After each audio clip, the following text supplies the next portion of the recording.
My name is Elara Voss, and I was 25 years old the night my parents took me to dinner to tell me I was done. I didn't know that's what it was. Not exactly. Not until my mother smiled across the white tablecloth and said they had only ever kept me for the benefits. My father slid the paperwork across the cloth before the entrees arrived. They had already filed. They had already decided. They had come to this dinner not to celebrate me, but to close the account. I didn't cry. I didn't say a word for almost a full minute. But here is what neither of them knew.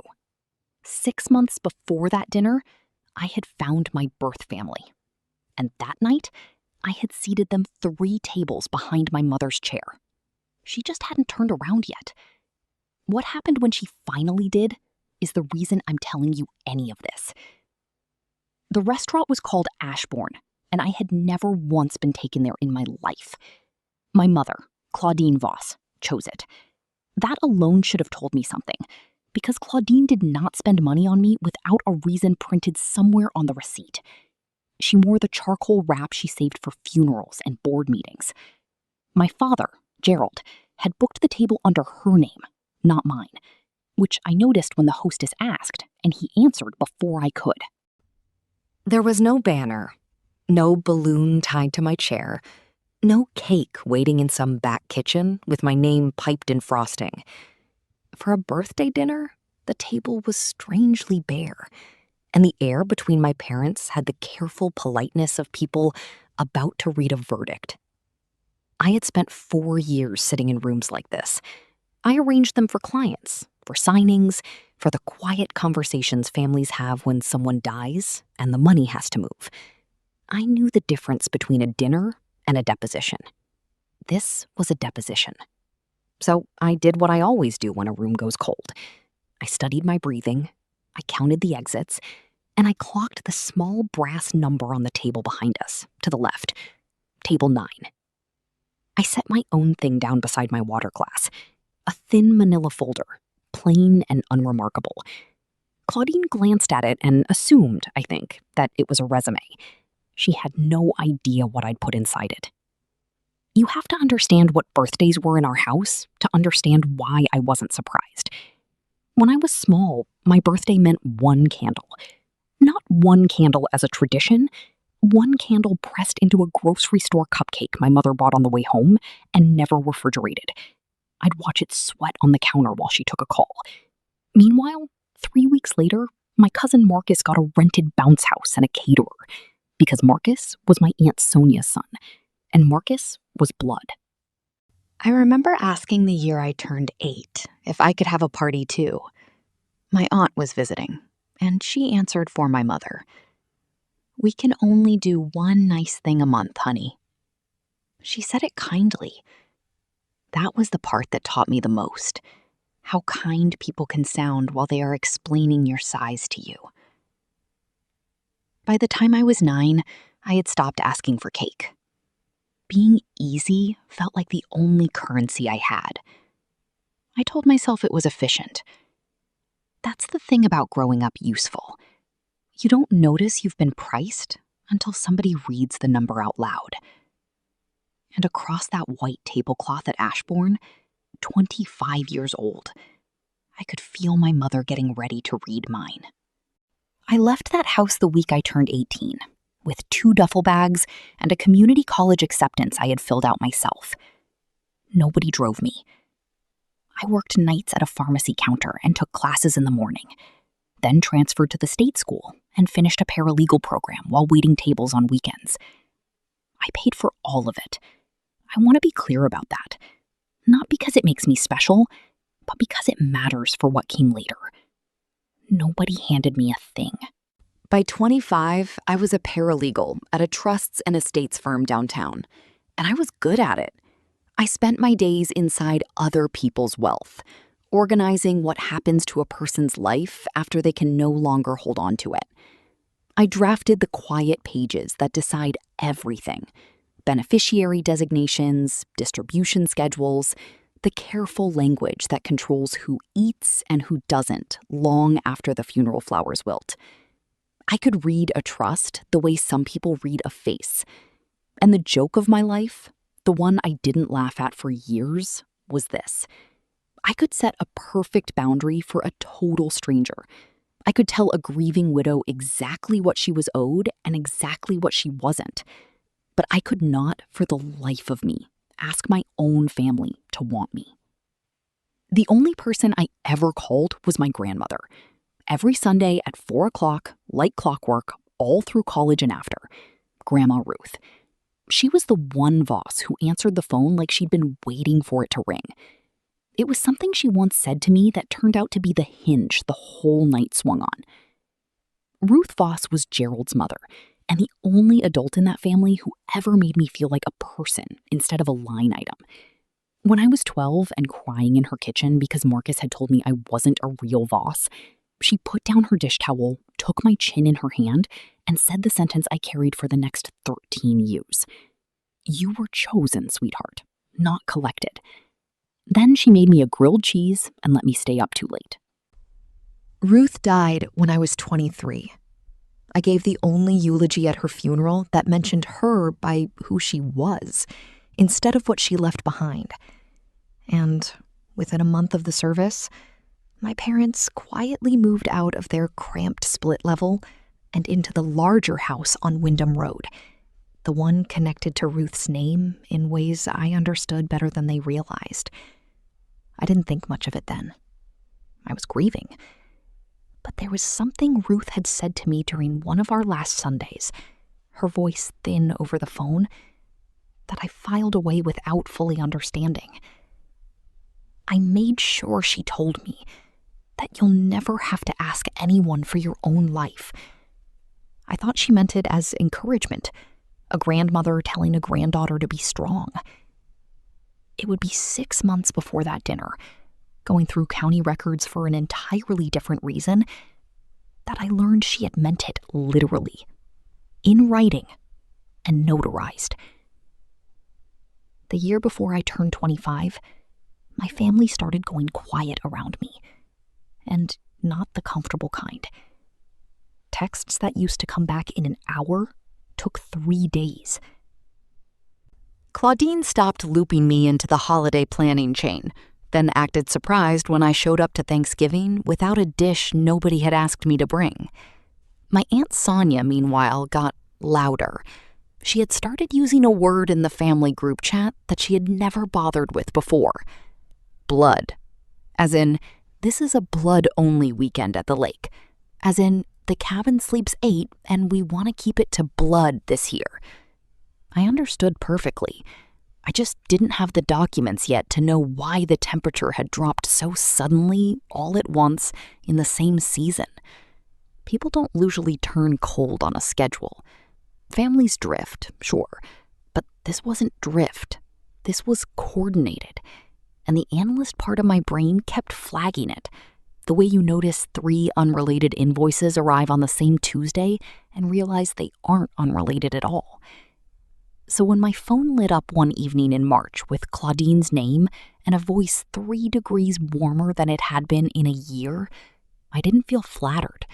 I felt the small, cold click of a lock turning somewhere I couldn't see. "Honey," she said, and she only called me honey when she wanted something, "we'd like to take you out to celebrate 25 properly." The way we never quite managed. Every instinct I'd built in 4 years of reading other people's bad news told me the same thing. This is too neat. So I said yes, sweetly, the way she'd taught me. Then I hung up and sat at my kitchen table for a long time, doing what I do. I thought about timelines. I thought about the house on Wyndham Road. I thought about the word blood showing up in the group chat exactly now, exactly this season, and about a sentence Ruth had said before she died. And I thought about the manila folder already sitting in my work bag, the one I'd assembled 6 months earlier for reasons that had nothing to do with Claudine and everything to do with finally knowing where I came from. I didn't call my parents back to ask questions. I didn't warn them I'd been to the county clerk. Instead, I made a few quiet calls of my own. The kind you make when you've decided you're not going to be ambushed. You're going to be ready. Here is what most people get wrong about my mother. They think the cruelty is loud. It isn't. The cruelty is the planning. The cruelty is a woman who never once managed a birthday cake suddenly reserving a corner table at Ashbourne and calling it celebrating you properly. When Claudine gets generous, it's because a spreadsheet somewhere has told her the generosity will pay for itself. To explain what was in my folder, I have to take you back 6 months, to the week 2 envelopes arrived, and change the arithmetic of my entire life. After Ruth died, I had finally registered with the State Adoption Reunion Registry, half certain nothing would come of it. 8 weeks later, a letter arrived in handwriting I didn't recognize. Careful and looping, the hand of a woman who had practiced what she wanted to say. It was from Miriam Hale. She wrote that she had been 19 when she gave me up, that she hadn't wanted to, that she had thought about me every March for 25 years, and that if I ever wanted to meet her, she would drive any distance, any day, no expectations. She signed it, and then under her name she wrote one more line, the one I read so many times the paper went soft.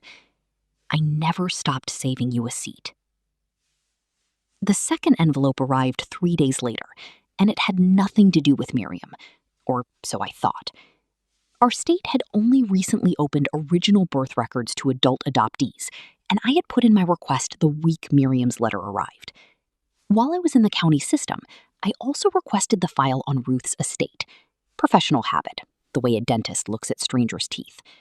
And there it was, in the distribution schedule of the Ruth Voss Family Trust, executed 2 years before her death, and administered not by my parents, but by a bank.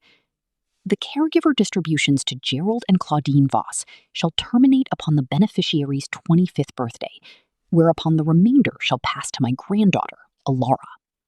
Not their estate, hers, held by a trustee they couldn't touch, scheduled to leave their hands forever on the exact date they had chosen for that dinner.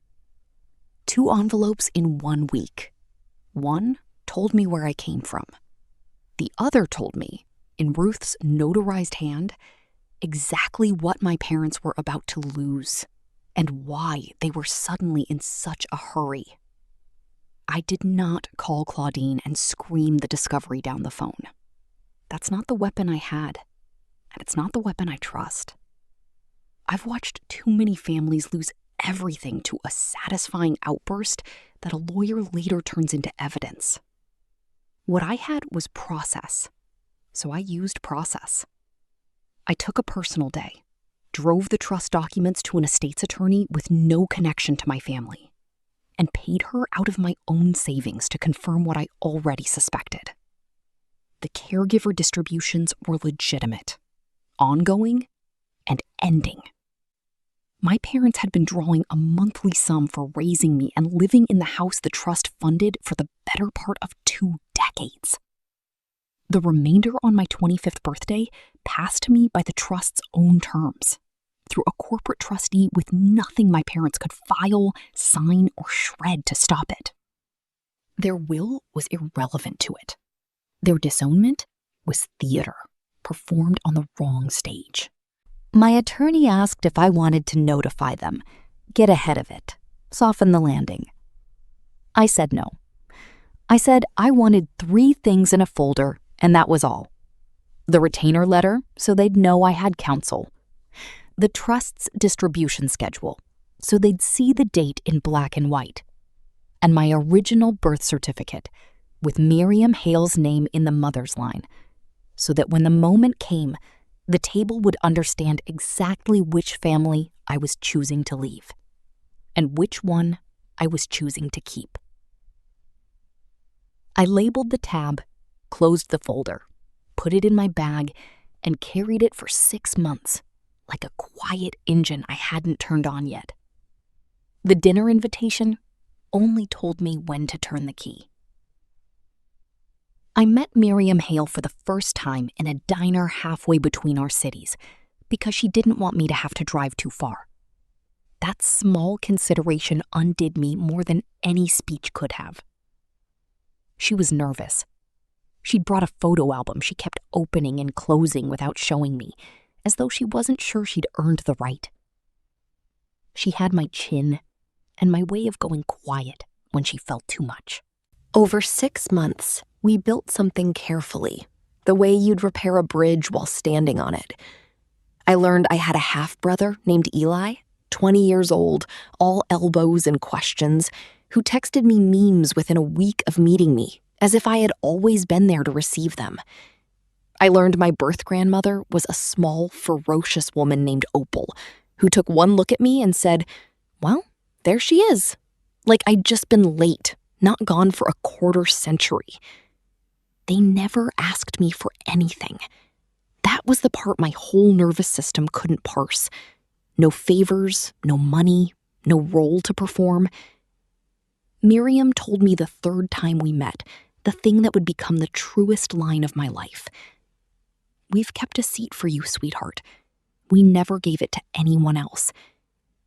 And I, who could draft a flawless beneficiary clause for a stranger, and who knew the precise legal language of belonging, sat in a vinyl booth and did not know what to do with my own hands, because I had been wanted, for the first time, by people who got nothing out of wanting me.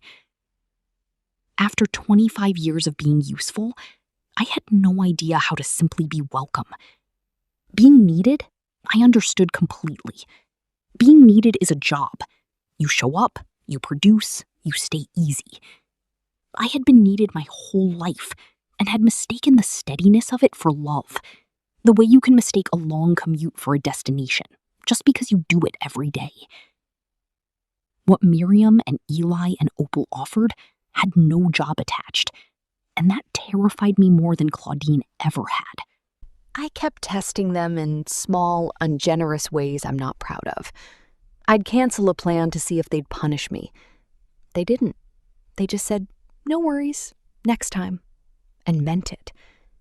I'd offer to pay for everything, to make myself useful, to earn the seat. Opal finally took my face in her hands, the way Ruth used to, and said, "You don't have to buy your way in here. We already paid." And slowly, against 25 years of evidence, I began to believe that a person could simply want me in the room. So when Claudine called to invite me to celebrate 25 properly, I already knew where I wanted to spend the evening. I just decided to spend it everywhere at once. The night my mother booked Ashbourne, I called Miriam and asked her a question I had been too afraid to ask anyone in my life. "Would you come to my birthday dinner?" I explained the whole shape of it. The parents, the suspicions, the trust, the speech I could feel coming. Miriam didn't hesitate for a single second. What time and where? And should we dress up? Then she said something that made me put my hand over my mouth in my kitchen. "We'd be honored to watch you not need them." So I made one more call to Ashbourne and booked a second table for that same evening, under my own name. Elara Voss, party of 3. Table 9, near the back. 3 tables behind the reservation already on the books for a Voss party at the front. I almost laughed at the geometry of it. They had no idea they would be performing my disownment within sight of the family that had spent 25 years saving me a chair. We ordered drinks before anyone said a true thing. Claudine praised the wine list. Gerald told a story about parking he'd already told in the car. And then, somewhere between the bread and the entree nobody would end up eating, she folded her hands and shifted into the voice, the one she used when she returned a Christmas gift in front of me and explained why it hadn't been practical. "We've always done our very best for you," she began. Gerald nodded a half second behind her, the way he had nodded behind her for 30 years. "We gave you a roof an education, more than some children ever get. I let her talk. I rested one hand flat on the manila folder and watched my father's eyes flick down to it and away. The folder had a label on the tab, typed, just the top edge showing above my fingers. He could see 4 letters if he looked. He looked.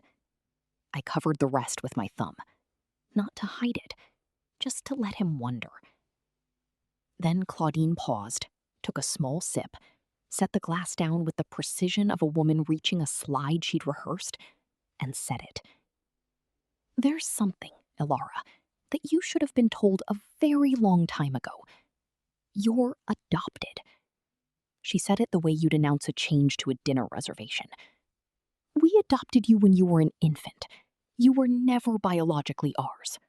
She watched my face while she said it, and I understood that she was waiting for the collapse. This was the moment she had built the whole evening around. The corner table, the cashmere, the practiced pauses, all of it engineered to land right here. I'd love to tell you it didn't land. It landed. Some part of a person always braces for the floor to be there. But I had known for 6 months, and the only thing Claudine actually revealed that night was how little she knew about me. Then she leaned in, almost gentle, and delivered the sentence I will hear in quiet kitchens for the rest of my life. "We only kept you for the benefits." She smiled when she said it. That was the detail that freed me, not the cruelty. I'd been raised on the cruelty. The smile was new. A woman does not smile delivering the worst news of your life unless she has rehearsed it enough times to enjoy the choreography. Gerald tried to explain it like an accountant defending a tax position. There had been a small monthly subsidy in the early years, he said, not meeting my eyes. And after that, there were tax considerations, and then there was Ruth, who had certain expectations about family, and adopting me had helped them meet those expectations. And meeting them had been, in his careful word, worthwhile for a good many years. I sat very still and let the arithmetic of my childhood rearrange itself into its true equation. The one cupcake, the hand-me-downs from Marcus with Sonia's return tags still on them, the heat turned down in my room first. They hadn't been poor. They had been pocketing the difference between what a child costs and what a child generates, and I had been the generator. Then my father slid a thin sheath of papers across the tablecloth. "We've already filed," he said, "to formalize things. You won't be in the will. You won't be a beneficiary on anything of ours. We wanted to do this cleanly, in person, so there'd be no confusion later." I read the caption on the first page in about 4 seconds, the way I'd read 1,000 of them, and I saw immediately what they had done. They had filed against the wrong instrument. They had spent good money cutting me out of an estate that was almost beside the point, while leaving entirely untouched the document that actually decided everything. They didn't know what I knew. They thought the power in this room ran through their own modest will, and so that's where they had aimed their expensive little knife. I didn't correct them. You don't tell the other side they've sued the wrong defendant. You let them finish. My Aunt Sonia's voice arrived on speakerphone from Claudine's purse. Because, of course, Sonia was listening. Because Sonia had been the architect of half of this. "Blood looks after blood, Elara," she said, warm as a knife in soup. I didn't cry. I took a slow sip of water and set the glass down without a sound. And I watched something cross my mother's face that I had genuinely never seen there before. Disappointment. Not at me, but at the performance. She had written this scene with a sobbing girl in the lead, and the girl wasn't sobbing, and it was ruining her ending. Then Sonia arrived in person, with Marcus trailing behind her, both of them feigning the surprise of people who'd been waiting in the bar for a text. Claudine liked an audience for her best work, and especially liked one that would apply pressure if I got difficult. Marcus gave me the look I had been getting since we were children, the one that said, "You're always going to end up at the kids' table eventually.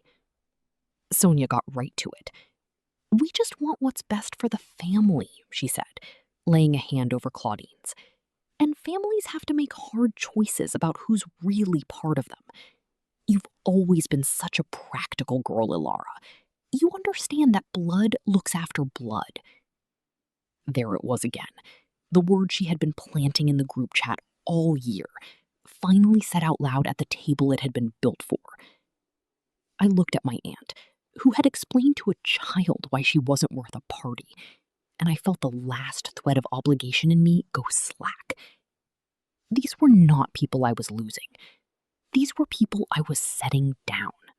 Then my mother produced one more page from the leather portfolio, a release dressed up as an acknowledgement. "It's just a formality," she said, uncapping a pen and setting it across the paper like a small gift. The language opened with the exact boilerplate I had typed 100 times myself. "The undersigned hereby waives and forever releases any claim, interest, or expectancy." It wasn't an acknowledgement. It was a waiver wearing one. A tidy document designed to have me agree on the record that I had no claim before the shock wore off and I could think. I left the pen where it lay. So I asked my father a question, quietly, in the voice I use at the firm when I have found the flaw in someone's filing, and I'm giving them the dignity of noticing it themselves. "Dad, which instrument did you file under? Your estate or Ruth's trust?" The table went quiet in a new way. Claudine's wine glass paused on its way to her mouth. Sonia's hand stopped patting. Gerald blinked at me like I had started speaking a language he half recognized from a country he had never visited. Because in 8 words, I had told them 3 things they hadn't budgeted for. That I knew there was a difference between the two, that I knew which one mattered, and that I had known long enough to learn the vocabulary cold. "What?" my mother said, and it came out smaller than she meant it to. I let the question sit. I have learned that the most powerful thing in any room is the person who doesn't need to rush toward the answer. I turned my water glass a quarter turn on the cloth, lined it up with the edge of the manila folder, and I looked at my father, who had gone very pale and who was silently begging me with his eyes not to open it. Then I opened it. There was no flourish, no slammed document, no speech. I simply turned the folder to face them and laid the 3 pages out on the white cloth, side by side, the way I would lay exhibits in front of a client who needed to understand their own situation. The retainer letter first, with the firm's letterhead and the unmistakable line confirming I was represented by counsel. The distribution schedule of the Ruth Voss Family Trust second, with the relevant paragraph already there in black and white. And third, my original birth certificate, with Miriam Hale's name, where Claudine had always assumed her own name belonged. I didn't point at anything. I let the paper do the work paper does. My mother's eyes went to the trust schedule first. I watched her read it. "The caregiver distributions to Gerald and Claudine Voss shall terminate upon the beneficiary's 25th birthday, whereupon the remainder shall pass to my granddaughter, Elara." I watched her reach the word remainder, and then the word Elara, and I watched the color leave her face from the top down, like a window shade being drawn. She looked up at me, then at Gerald, then back at the page, the way people do when they are hoping the second reading will say something kinder than the first. It didn't.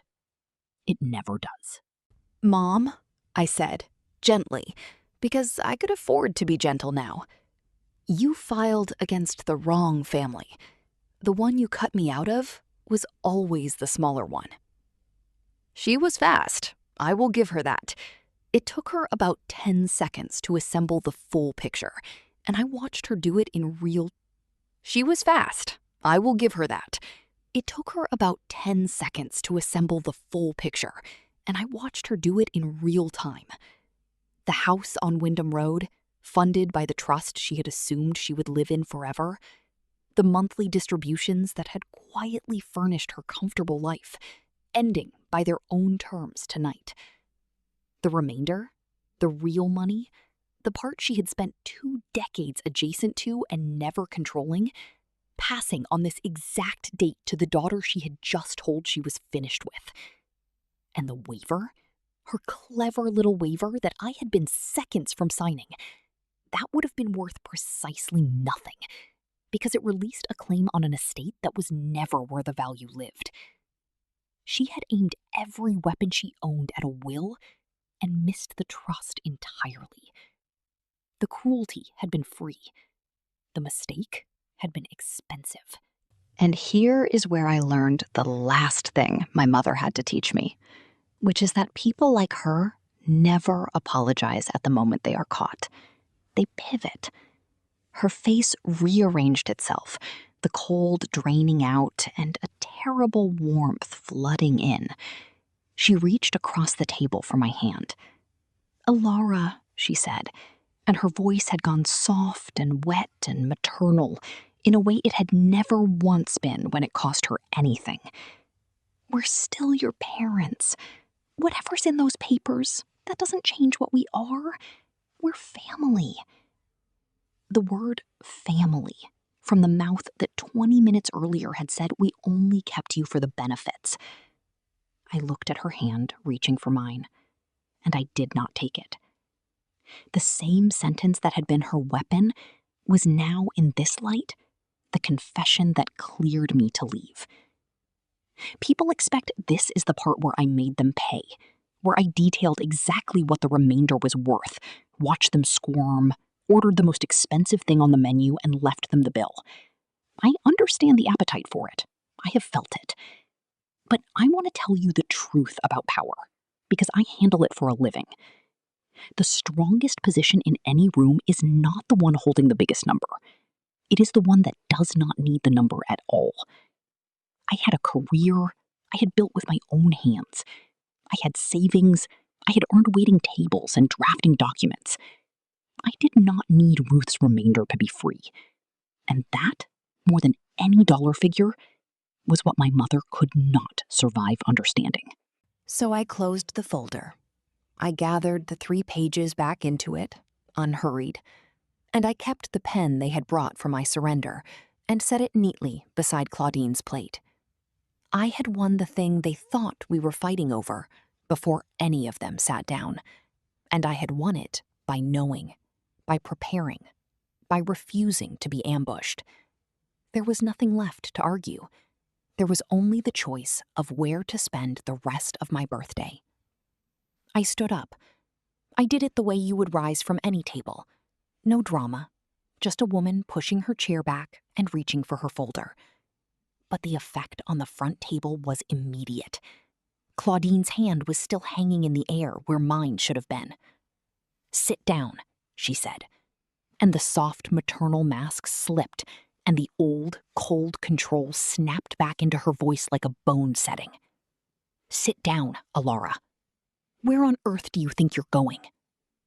Sonia straightened. Marcus, for once, stopped smirking. Gerald just looked tired, the look of a man watching the only good thing his mother ever did walk out of his reach forever. I picked up the folder and held it against my chest, and I looked at my mother, who had spent 25 years trying to make me understand that I had no real place anywhere, and I told her where I was going in the plainest words I owned. "My birth family is sitting 3 tables behind you." I didn't say it cruelly. I didn't need to. The sentence had been true for the entire meal, true while she smiled and rehearsed and slid her waiver across the cloth. She had believed she was performing my disownment to an audience of strangers. She hadn't been performing it to strangers at all. She had been performing it within arm's reach of the people who had been saving me a chair since before she ever decided I had stopped being useful. I watched my words travel across the table and land. And then I watched my mother begin, very slowly, to turn around in her seat. She turned the way you turn when some part of you already knows and is begging the rest of you to be wrong. The shoulders rotated, the chin came around, and there at table 9, 3 tables back, beneath the warm, low, my mother's gaze moved from Miriam's chin to mine and back again, doing the resemblance math.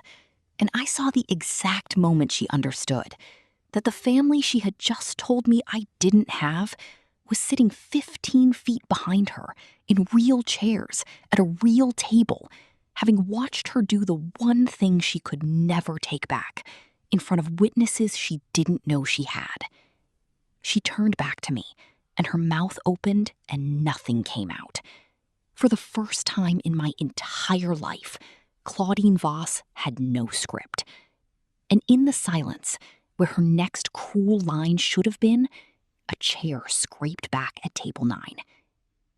They stood up, all 3 of them, not to make a scene, not to confront anyone, just to be on their feet when I crossed the room to them, the way you stand for someone arriving at a gate after a long flight. Opal stood first, because Opal does everything first. Then Miriam. Then Eli, knocking his knee on the table leg in his hurry. They didn't say a word to my parents. They didn't have to. Their standing said the entire thing. The restaurant had gone quiet around us. The particular hush of strangers who can feel that something true is happening and have stopped pretending not to watch. A waiter froze with a tray, and I walked past my mother, who was still turned half around in her chair, past Sonia, whose mouth had finally run out of the word blood, past my father, who lifted his eyes to me as I passed and then dropped them again, choosing comfort one last time. 15 feet, 3 tables, 25 years. When I reached them, Opal took my face in both her hands, the way Ruth used to, and Miriam pulled out the empty chair beside her own. The 4th chair, the one they had asked the host to set even though their reservation was for 3. And she said the words she had written under her name in that first letter, the words that had gone soft from my reading them so many times. "We saved you a seat," she said. "We always did." And I sat down in it, in the seat that had been waiting my whole life, at the table that had wanted me before they knew if I would ever come. That was when my mother lost the one thing she had never lost in front of people: her composure. I heard her chair scrape behind me, heard her stand, heard the front table calm she had worn all evening crack straight down the middle. "After everything we paid for," she said. And it wasn't quiet anymore. It carried across the dining room, sharp and rising. "After everything we did for you, the schools, the roof, the years, you do this to us in public? You humiliate your family over money?"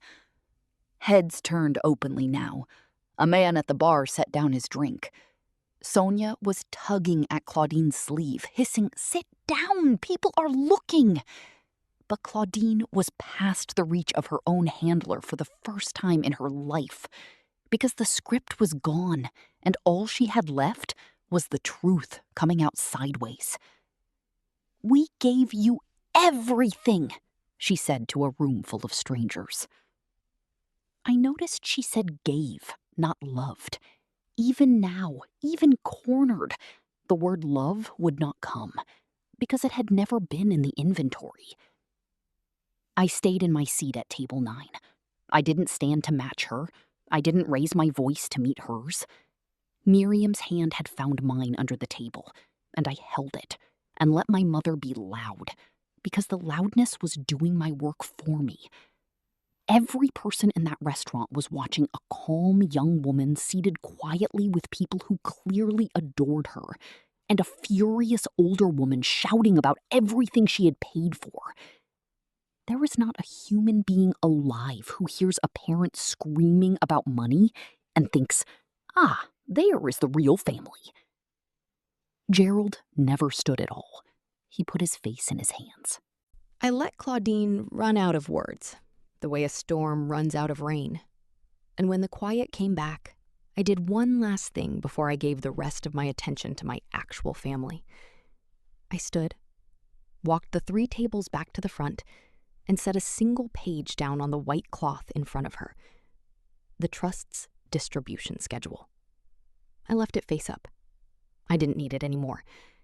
My attorney had the originals, and I wanted my mother to have something to read on the longest evening of her life. "You can keep this one," I said. "You'll want to understand what ended today and what didn't." She stared at the page. Gerald reached for it and then didn't. And I looked at the 2 of them. My mother, who had priced me at 1 candle, and my father, who had loved his own mother too much to honor what she had asked of him. And I said the only sentence I had prepared in advance, the one I had written in my head in the parking lot, and decided I would only use it if I earned it. "You kept me for the benefits," I said.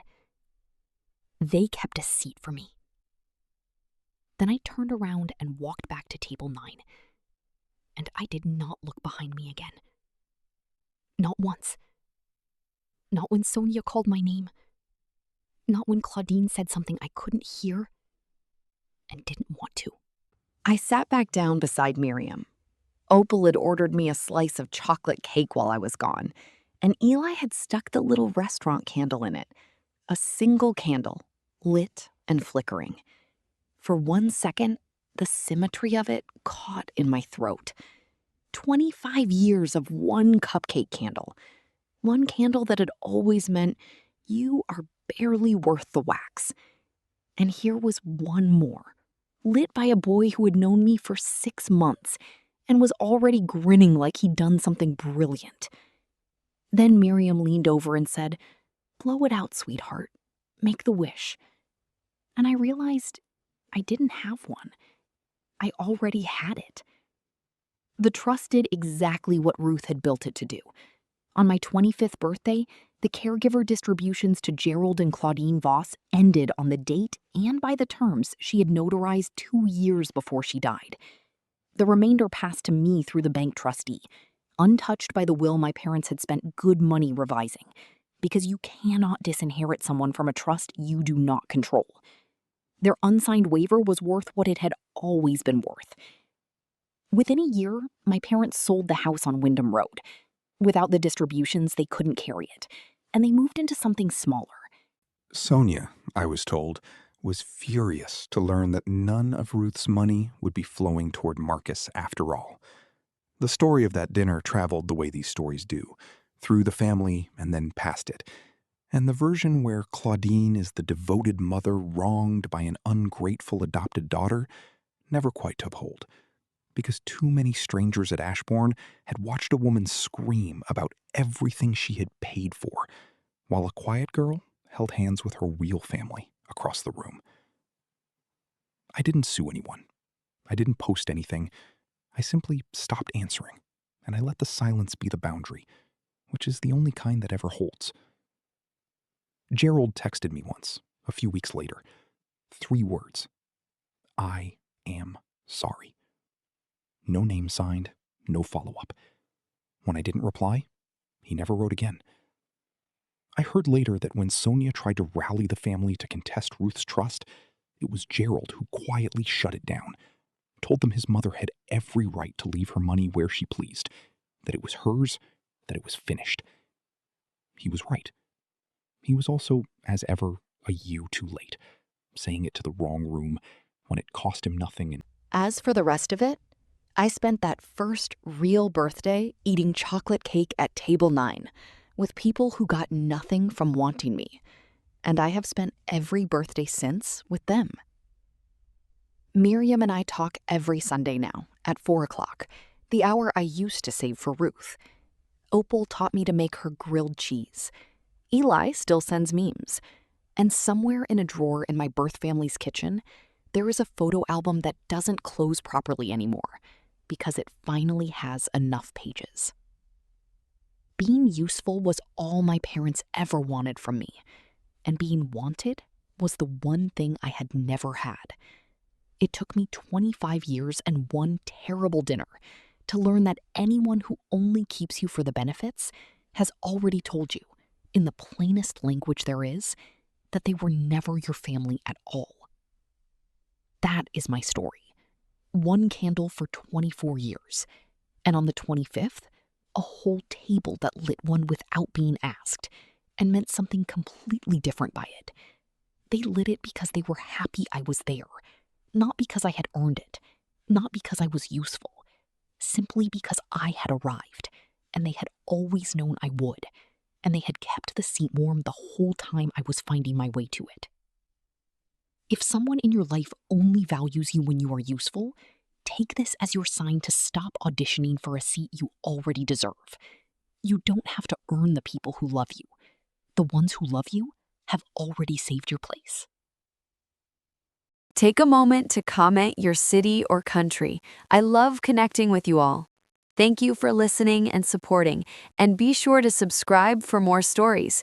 More are coming your way soon. Until next time, stay kind to yourself and stay strong.